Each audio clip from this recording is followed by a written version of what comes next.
Brought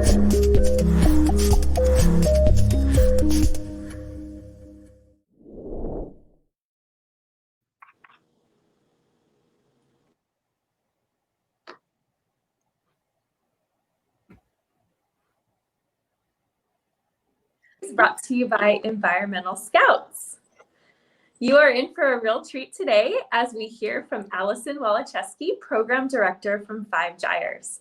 Today, Alison is back to teach us all about watersheds and how pollutants get into our waterways and oceans. I am Adriana Glazner, co-founder of Environmental Scouts. If you've watched any of our episodes, then by now you know the reason that we are here. Brooke's idea for an environmental club for kids has quickly grown into this amazing opportunity to connect individual change makers and nonprofit organizations like Gyres to share their educational resources and expertise for an amplified impact. We proudly bring you the Changemaker series to amplify those voices and help you find yours. As you know, there are many groups and individuals doing the real work out there right now. There are amazing materials and initiatives just waiting to be discovered. And we hope that you'll join us again tomorrow as we wrap up our series so that we can just really tie a nice big bow on this passion and this idea that we're all in this together, that we're a coalition. Please like this video and subscribe below. You can follow us on social media. We're on Facebook at Environmental Scouts. And we are on Instagram at EnviroScoutsLA. So good morning, Brooke. Good morning, Alison. Good morning, Dr. Glazner. Good morning, Waliszewski. Good morning, Brooke. Good morning, Dr. Glazner. How are you both doing today? You're doing great. Doing so well. We're so happy that you're back and ready to learn from you again. Absolutely. Glad to be here. Thank you for inviting me. Yeah. Brooke, what are you hoping to find out today? Well, last week, while Miss Waliszewski was here, she taught us about plastic and its history. And that's just a really important topic. And yesterday, we had a really great talk with an organization called H2OO, Heirs to Our Oceans. And one of the speakers, her name is Dakota, brought up a really great point about 2 bills that have been lying dormant for the past year. And here you can find out your California representative. So you can call them and ask to pass these bills. These bills, if they're passed, can reduce 75% of all single-use plastic waste in the next 10 years by 2030. It's great to call, and it's really worth it, even for kids. And I'm going to call today. There's one of the other speakers that spoke yesterday. His name is Dominion, even called from Nigeria. That's across the world, and he just thought this was a world issue. And it's really inspiring how he cares, even though he's across the world. And so this is a big world matter, and a lot of us aren't aware of these problems. And some maybe just don't know. And plastic gets into our waterways, and a lot of people don't mind. They're like, well, it doesn't affect us, but then we drink that water and then it gets into our bodies. And so, Brooke, we're going to learn a little bit more about that today, but 2 really important points about the 2 bills you brought up, SB 54 and AB 1080. Number 1, you and your friends and family can also, in addition to calling, you can also text or tweet or write on Facebook to your local legislators in order to convince them and give them feedback that they should really pass those bills. And then secondly, California is one of the most influential states when it comes to progressive environmental legislation.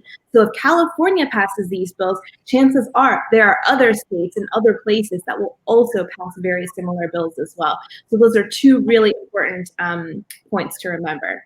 Yes. Absolutely. Thank you so much for bringing them up, Brooke. That's really, really important for our friends at home who are watching to know. Great. So Alison, we're ready to learn from you whenever you're ready.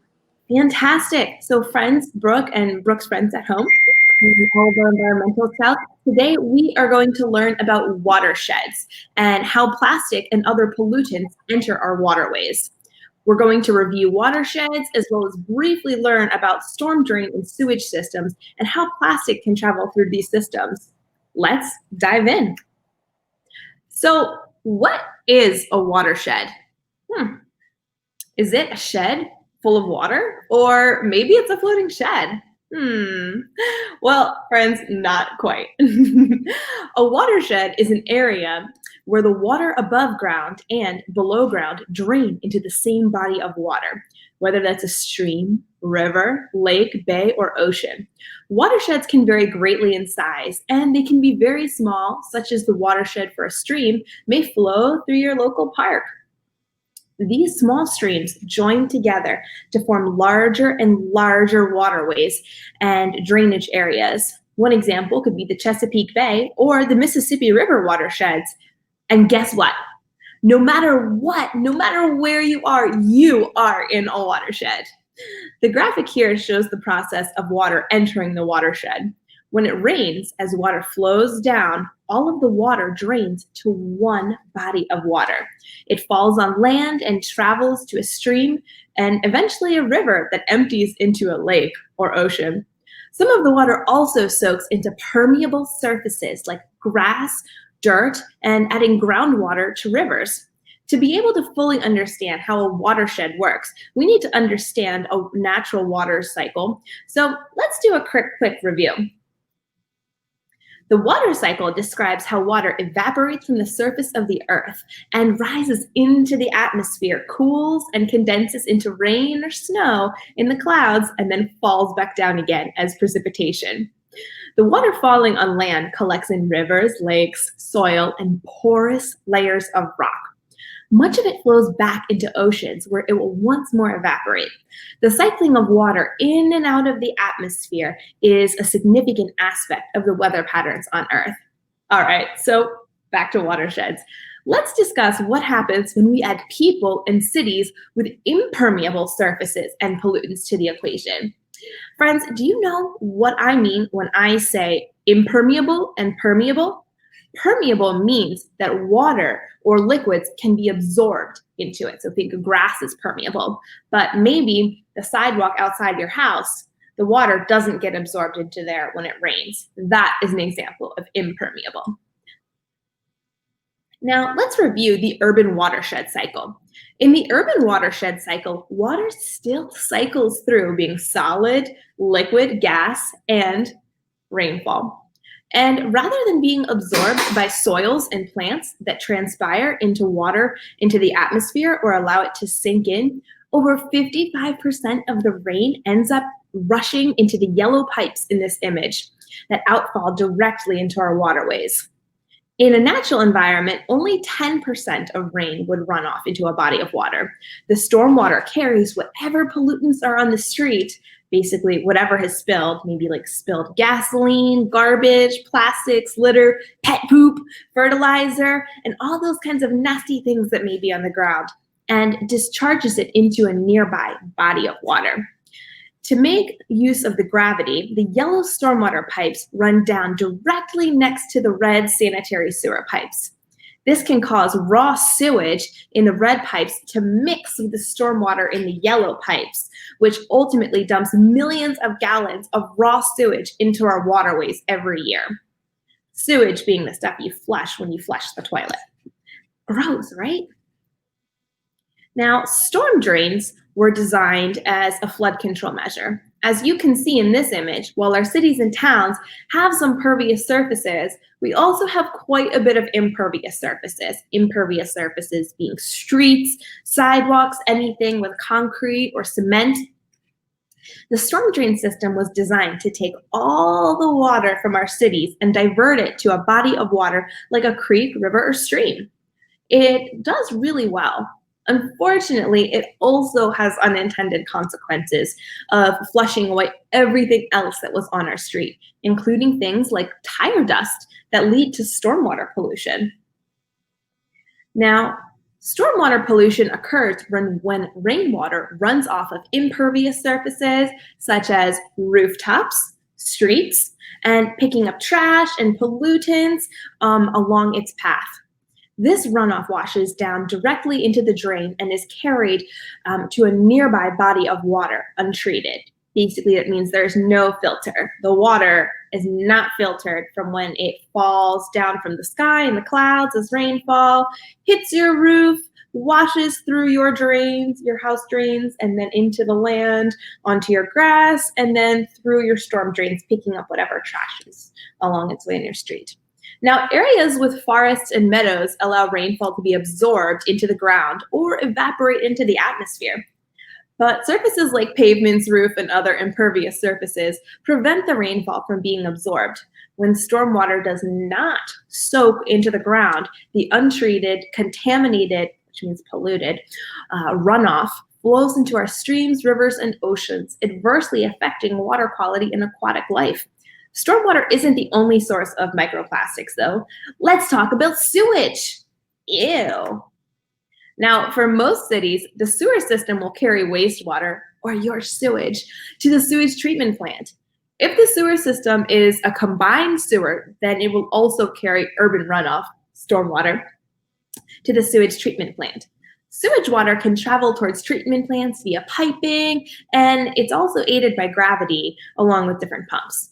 The first part of filtration of sewage typically includes a bar screen to filter solids and large objects, which are then collected in dumpsters and disposed of in landfills. Then, fat and grease are also removed before the primary treatment of sewage. Sewage treatment, or stormwater treatment, is the process of removing contaminants from municipal wastewater, containing mainly household sewage, plus some industrial wastewater. So think about the physical, chemical, and biological processes that are used to remove contaminants and produce treated wastewater. That is safe enough to release into the environment. But a byproduct of sewage treatment is semi-solid waste, or slurry, called sewage sludge. Ew, sewage sludge. The sludge has to undergo further treatment before being disposable or being suitable to be applied on land. For example, industrial fertilizer for agricultural purposes. Basically, what that means is that sometimes farmers may take treated sewage and treated the treated byproduct and use it as fertilizer for crops and plants. Now, let's say that all sewer and stormwater systems are working as they are intended to. There is still a major hidden pollutant. What is it? Can you guess? It's microfibers. Now, what is a microfiber? A microfiber is a synthetic fiber that has a diameter less than 10 micrometers. This is so small. This is smaller than the diameter of a strand of silk, which is about 1/5 the diameter of human hair. That's really thin. The most common types of microfibers come from polyesters, polyamides, for example, nylon, Kevlar, Nomex, trogamide, basically all different types of polyesters. These fibers are then made into mats, knits, weaves for apparel, upholstery, all sorts of cleaning products, and synthetic fibers. This material sounds great in theory, but you may ask, what aspects of this make it harmful to the environment? Well, we have a short clip to show you from the makers of The Story of Stuff. This is the story of microfibers. Let's play. What do you think when you hear the word polyester? 70s leisure suits? Sweaty-smelling dress shirts? That's what polyester used to be. These days, everybody wears it. Yoga pants, fleeces, even underwear. All made from synthetic fabrics like polyester. More polyester means more demand for the stuff used to make polyester. But you don't have to use new stuff to make it. Some companies are making polyester out of old stuff. Plastic bottles, in fact. Every day, the world throws away billions and billions of plastic bottles. That's a problem. Of course, the real solution is that we all use less plastic. But it's cool that even while we work to reduce plastic, some companies are turning trash into stuff we actually like. Drink it, drop it in the bin, take it to a recycling factory, chop it up, weave it, wear it, wash it, wear it again, wash it again. Seems like a great solution, right? But darn, when we look closer, there are some real problems with this. The big problem is that some people might be encouraged to use more disposable plastic if they think it's being recycled safely. But there's also a little problem, a micro problem that's adding up to one big mess. Every time we wash synthetic fabrics, whether they're made from recycled bottles or brand new materials, super tiny pieces of plastic called microfibers wash off and flow down the drain. Up to hundreds of thousands each wash. The older our clothes get, the worse the problem can become. Yikes! These fibers are so tiny, water treatment plants don't catch them all, so they wind up in rivers, lakes, and even the ocean. When they reach the ocean, they act like sponges, sucking up other pollutants around them. They're like little toxic bombs full of motor oil, pesticides, and industrial chemicals that end up in the bellies of fish and eventually in the bellies of us. It's gross. It's already estimated there are 1.4 million trillion in our oceans. That's like 200 million microfibers for every person on the planet. These are some serious downsides to what looked like a good solution. Time for these creative companies to go back to the drawing board. Because while we can wash our clothes less or avoid buying synthetic clothing, we can't solve the problem without them. And if we want these companies to make it a top priority, they need to hear from you. Let's find a real solution to make our clothes safe for the environment, safe for the ocean, and safe for us.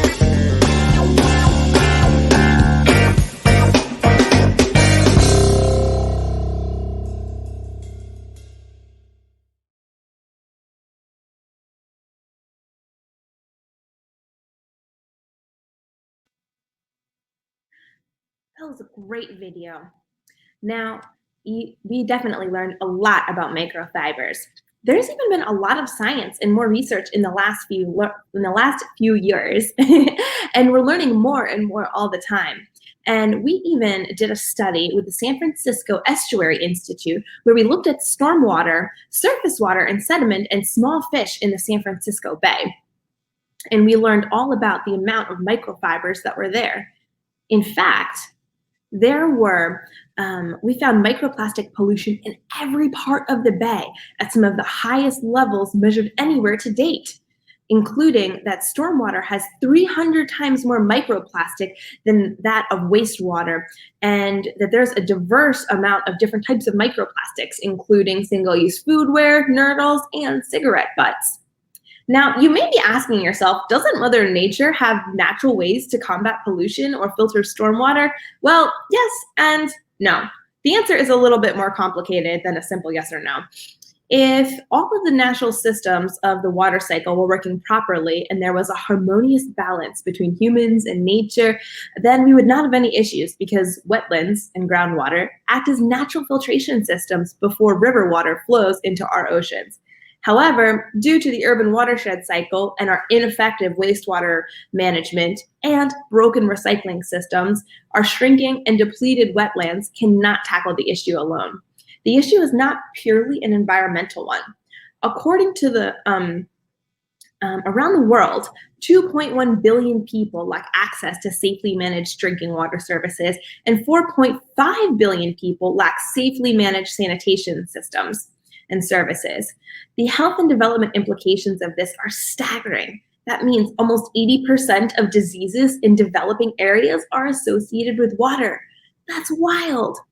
Degraded watersheds contribute to a lack of reliable sources and supplies, which in turn creates an increased need to store water in containers that serve as mosquito larval habitats, such as drums, tanks, and concrete jars.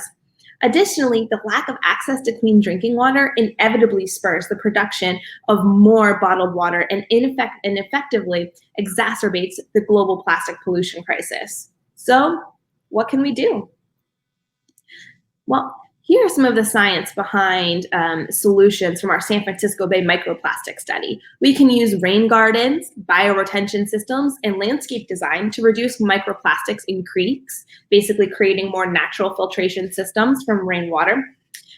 Green stormwater infrastructure, such as rain gardens, permeable paving. So think about maybe if you put different bricks down on or if you ever see bricks that are laid down in a garden and there's a little bit of space between them where you then have some grass that's popping up, that would be a permeable paver.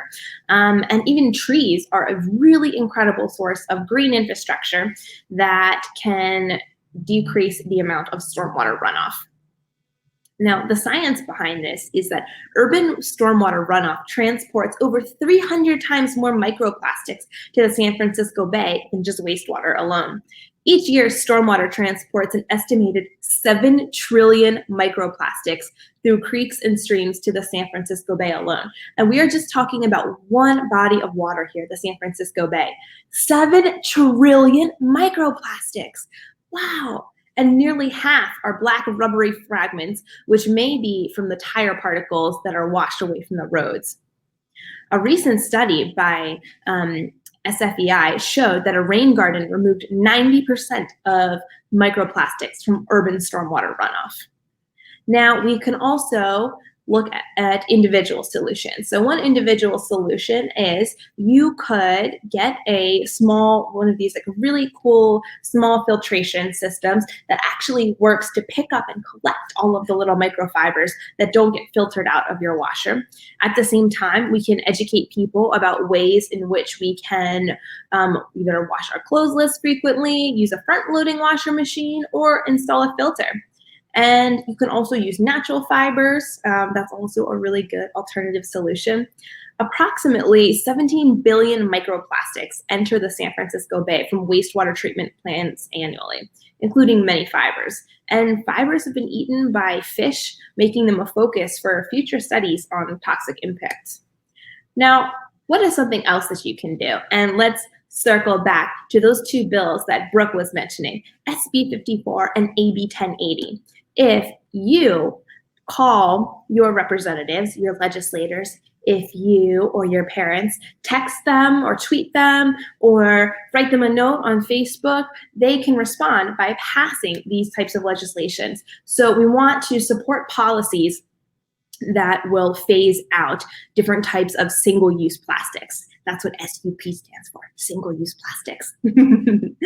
And now, if we do this, California's circular economy proposes to reduce wastewater from single-use packaging by 70% by 2030.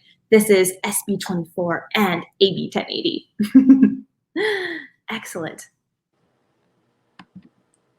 And one challenge for you environmental scouts at home is to learn about what watershed you live in and about the pollutants that go into it. And then think about what can we do once we all know a little bit more about our watersheds. Thank you so much, Allison. That was always informative as always, and we so appreciate that. Brooke, do you have any questions before I throw a few of my burning questions out at Allison? I'm still thinking about what to ask. So, and You want me to go first? yeah, you can go first. Okay, perfect. Maybe my questions will inspire you to have a few more, because I know your wheels are turning. So Allison, I was wondering, what are some of the biggest misconceptions that people might have about reducing plastics in our oceans? Some of the misinformation that you think is out there? Absolutely. I think I would say the number one misconception, Dr. Glazner, is that we can just recycle the problem away.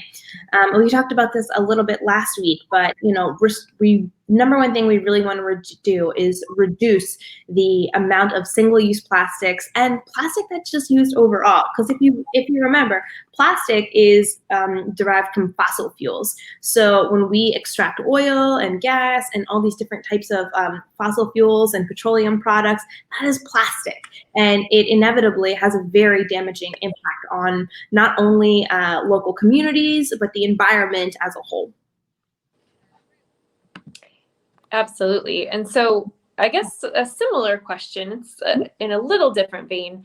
So we have some misconceptions when it comes to reducing plastics, but what are some of the ways that us well-meaning change makers might accidentally be doing the wrong thing for our environment? How might we be accidentally introducing plastics in our oceans, maybe aside from what you just went over?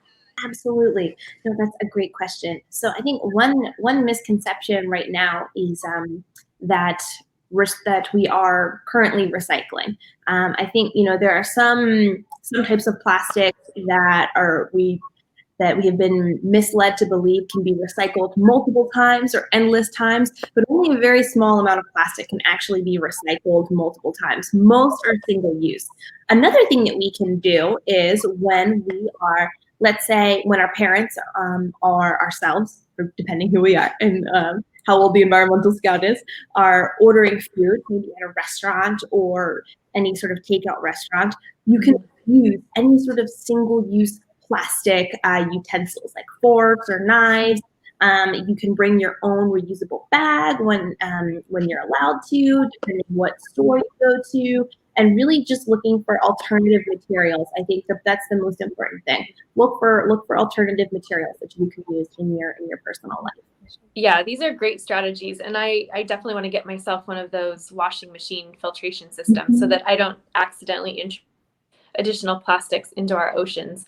I'm wondering too about the ways that I accidentally, contribute to the problem. And obviously plastic bags are a major issue. Those fly away and get all over the place. And if you can, Dr. Glazner, I would recommend trying to decrease the amount that you drive your car. If you can walk places or take public transportation, this can all decrease the amount of tire shreds that come off your car on the highways and then flow off the highways with stormwater into our local waterways. So that's another. Oh, that's a very interesting strategy that I never would have thought of. I hadn't even thought about how driving my car introduced plastics.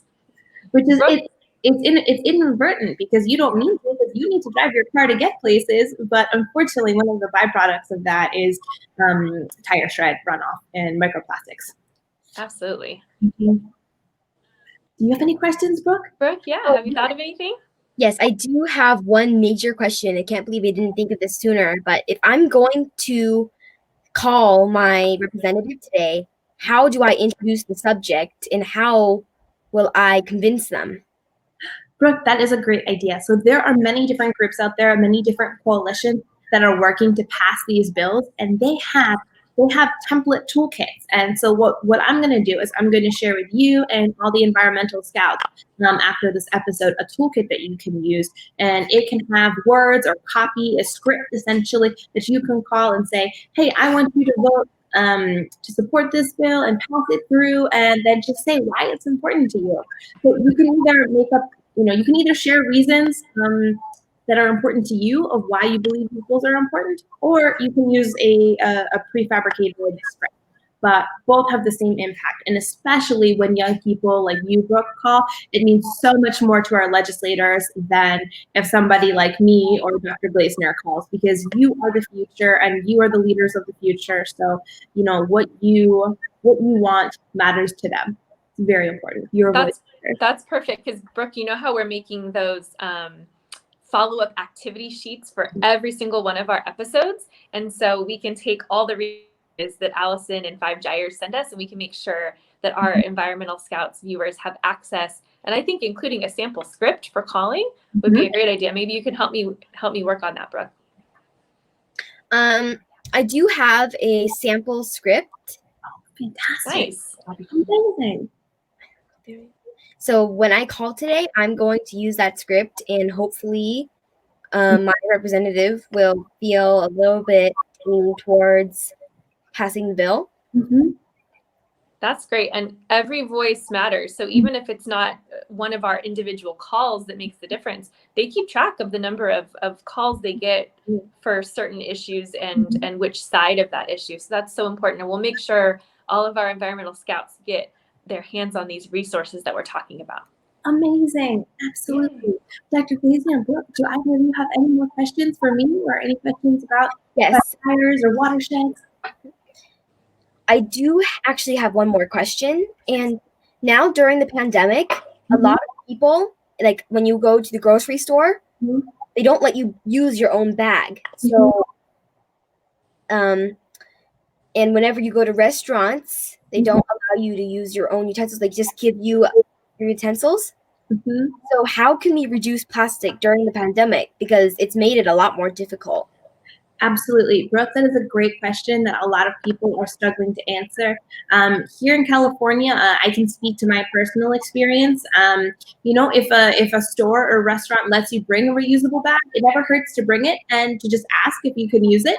Another thing you can do if you and your family are going grocery shopping, you can put your items in your cart and then just not ask for a bag. And then in certain stores like Costco, they don't even use bags anyway. So what you can do is you can take your items outside, bring your reusable bag, and then bag your groceries outside. There are a lot of grocery stores now that are setting up little tables outside where you can take your groceries and bag them yourself in your reusable bag. And now to answer the second part of your question in terms of restaurants and bringing your own reusable utensils, what I would say is these restaurants that you know are using environmentally sustainable materials that are all compostable or biodegradable, and then support those restaurants, and then even give them a shout out on Facebook or Instagram or your social media, because they're struggling right now too, just like everyone else. So let's give them credit for doing the amazing work, the hard work that they're doing right now during the pandemic. Absolutely. Alison, as we wrap up today, I want to present to you and Brooke sort of two paths. So if all of us change makers, work hard to make sure that plastics aren't getting introduced into our waterways and our oceans, versus the other path, let's pretend that's not even a possibility, but the idea that we don't succeed at that, what do our oceans look like in 10 years on path A versus path B? What's going to happen?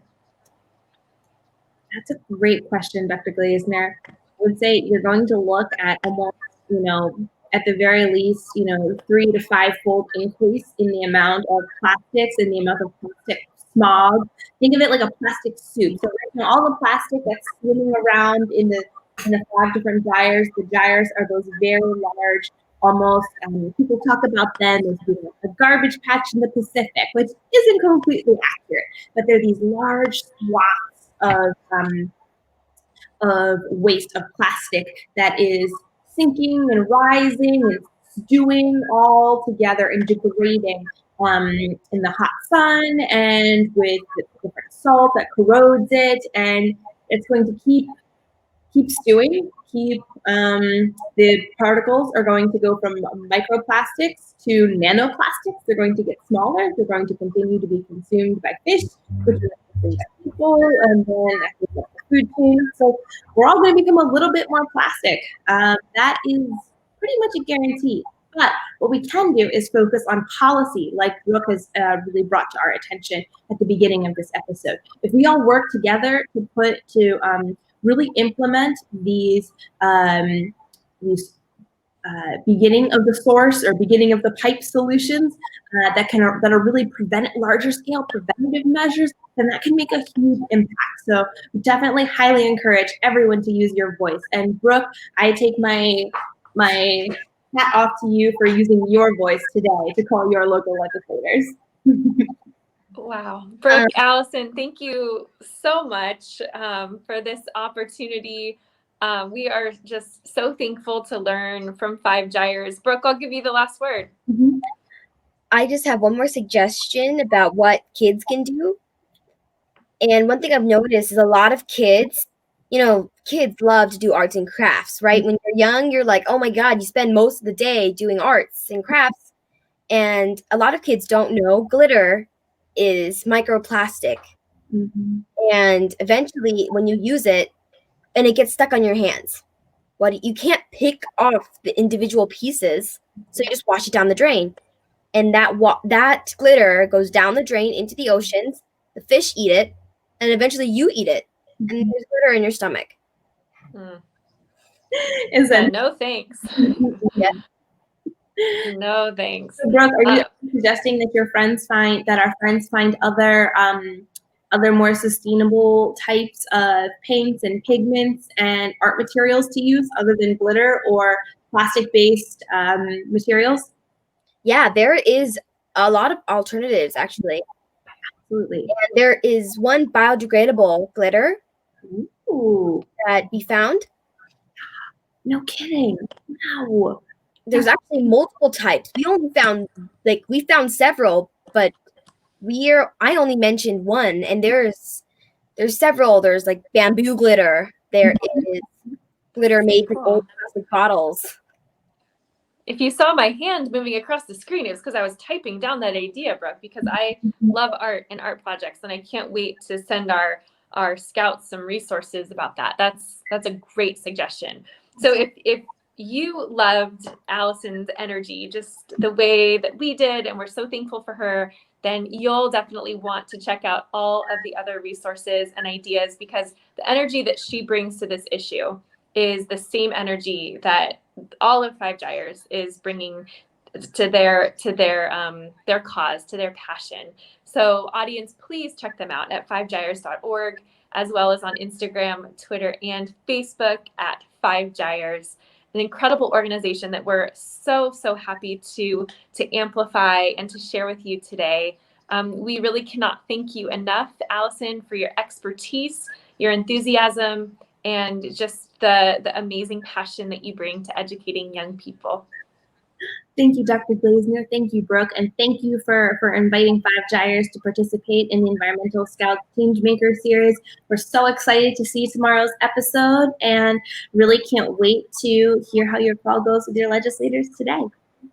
Great. You heard it from her. Check us out tomorrow as we wrap up. And also, we actually have a bonus episode for you today. So we have 2 more. You'll see us today at 11 o'clock and tomorrow at 10 for our Changemaker panel.